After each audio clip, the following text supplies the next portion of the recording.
Good morning, dear congregants and friends. Oh, it is a joy to be here with you all today, and even a greater joy to be side by side with our dear Associate Minister and friend, Reverend Pippa Jones. Her presence here from South Africa feels like a homecoming of the heart, doesn't it? Yes. Yes. Reverend Pippa and I have been blessed with a sacred friendship that has spanned time, space, and continents. This morning, we shared the joy of reconnecting when I picked her up at the airport at 6 a.m. But what warmed me most was watching all of you embracing her for the first time with the excitement and joy as if you were old friends who have been embracing each other for a lifetime and were just separated for a short bit. Absolutely. What a moving experience it is to witness that kind of connection. There is something quite quietly miraculous about friendship, isn't there? It goes deeper than shared interests or overlapping calendars. A real friendship is woven with care and presence. It creates a kind of familiarity that feels like home. It's the sacred thread that pulls us closer to ourselves, each other, and to something greater than us. In this turbulent world, friendship is a tool that can build bridges and overcome the illusion that we are separate from one another.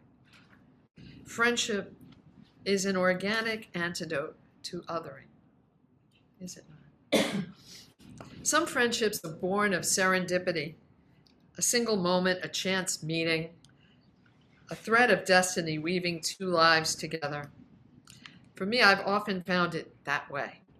For the most important friends I had and connections in my life were when one person who might have made a slightly different choice that day, we would have missed that opportunity. It was almost magical in a sense, right?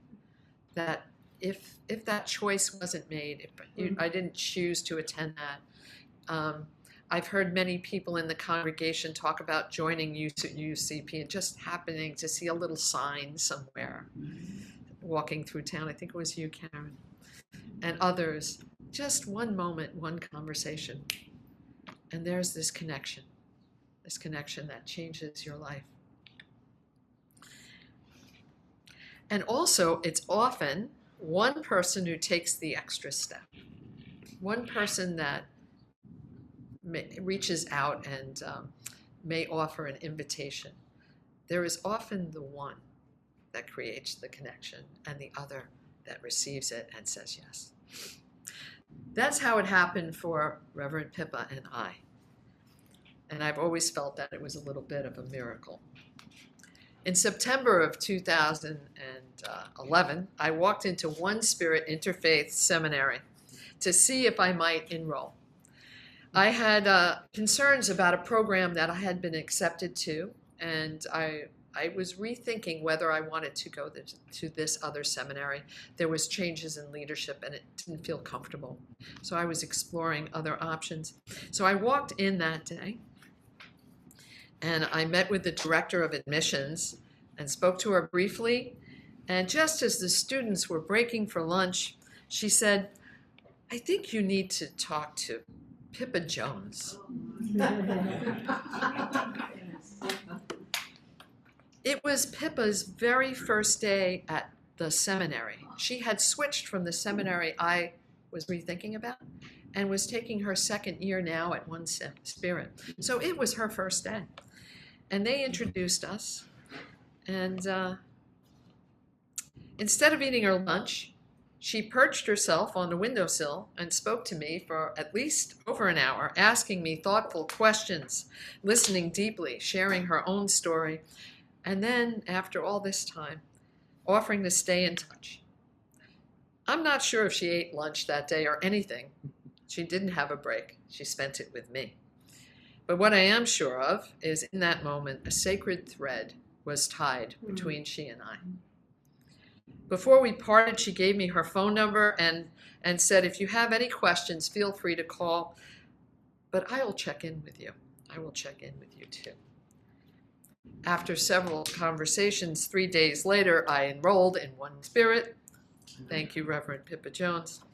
And then I asked her, as we began this process, I said, would you be my mentor? Because she just felt so right. And the school said, we don't typically have students mentor other students, but I think we'll make an exception. And the relationship continued to grow. At first, we didn't even notice what we had in common. It was probably 2 months later that we even realized that we were both gay. It didn't even come up. Because the only thing that really bonded and was our concern and interest was our love of spirituality and the deepening of it all. So Pippa mentored me my first year while she lived in the US, and then my second year, when she had moved to Australia, she mentored me from Australia. And when I graduated, she called me and, well, she reached out and said, why don't you come to Australia? Let's go on a road trip to the outback and learn about the Aboriginal people's struggles and understand it more. So off I went, and in we went in the car, and off we went to the outback, into the back of Burke, and we drove for days and hours through these red rock roads of Australia. Now, I'm not talking about the Africa trip today. We'll save that for another day. And we shared prayers and deep conversations, and we did our best not to hit the kangaroos that kept jumping out on the road in front of us. They really are all over the place. Over the last 14 years, we've carried each other through joy and through challenges. And there have been seasons where one of us had to hold the other up, had to carry each other. And one of those moments that was a bit of a challenge in my life was deciding whether to take the job at UUCP. You see, it was COVID, and it was 2020, and I was hesitant. I wasn't really one that liked speaking in public. It wasn't my thing. Pippa and I were part of a women's group. We called it the Wonder Women, and it was a group of ministers, not meaning to blow our own horn, but it was just a wonderful group of women, and we would meet every Wednesday morning at 8 a.m. People zooming in from different countries and the United States, and it included Reverend Pippa and I, Hani Getter, who many of you, Reverend Hani Getter, you know and love, and also Jeep, Reverend Jeep, and others. And together they encouraged me to say yes to this congregation, so thank you. And here is where the sacred thread widened.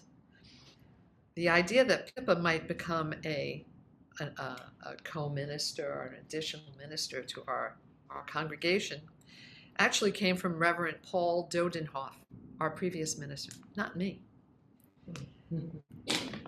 He was Reverend Pippa's classmate.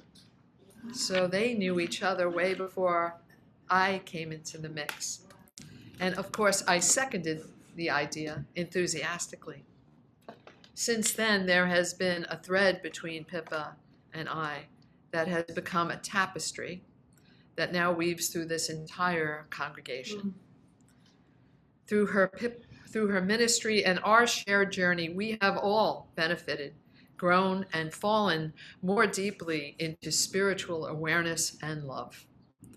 What began as a conversation on a windowsill has become a bond that connects not just two friends, but an entire spiritual community. Yes, beautiful.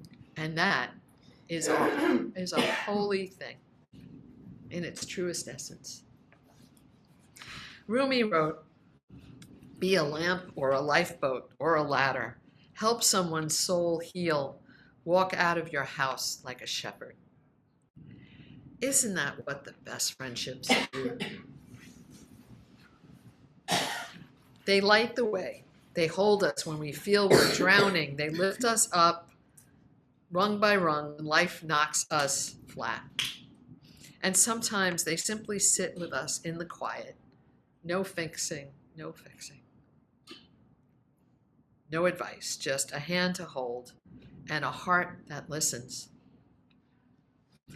There's an old African proverb that says, if you want to go fast, go alone. But if you want to go far, go together. Beloved friends, as a community, as spiritual seekers, we cannot do this journey alone. We cannot do this journey alone. The sacred thread of friendship is woven not just through the relationships we nurture, but also through the moments when we find the courage to reach out, offering an open hand and a heartfelt invitation to someone. It is these brave steps that new threads are born and the tapestry of connection continues to grow.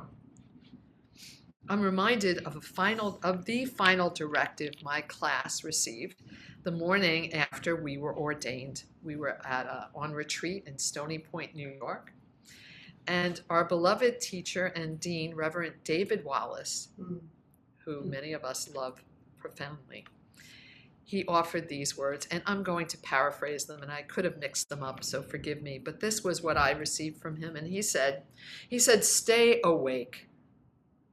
He said, stay awake. And he said, stay on the path. Stay on the path. And if you become weary and fall asleep on the path, one of us will come along and trip over you, wake you up, lift you up, and help you forward. This is sacred friendship at its truest, being each other's well-wishers, companioning one another through the joy and struggle of being alive, helping one another awaken when we've fallen asleep to who we are. So before we close, I invite you to bring to mind someone who has been a sacred friend in your life, who is part of your sacred thread, somebody that feels like home, who offers comfort to you when you need it, and who you do the same for. Someone whose love touched you in a way words can't really express.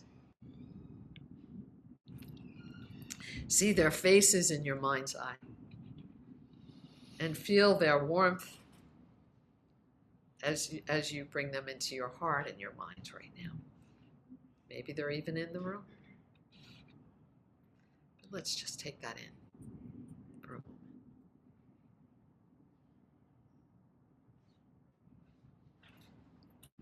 Friendship does not ask for perfection. It asks for presence. And presence in its purest form is love. So let us be that presence for one another. Let us be the thread. May it be so. Thank you, everyone. If you like this video, please like us on YouTube, subscribe to our YouTube channel, and click on the bell to be notified whenever we post a new video. Thank you.